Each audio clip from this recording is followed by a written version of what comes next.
Jumpa anak kobra. Dia nampak tak?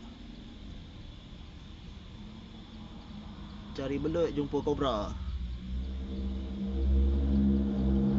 Kecil ni nak tendang sendok. Ada lagi main macun.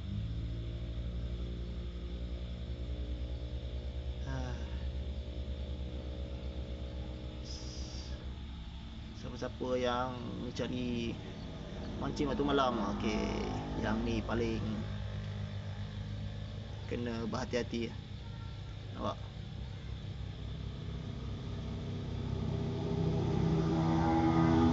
Kecil-kecil boleh bawa maut ni.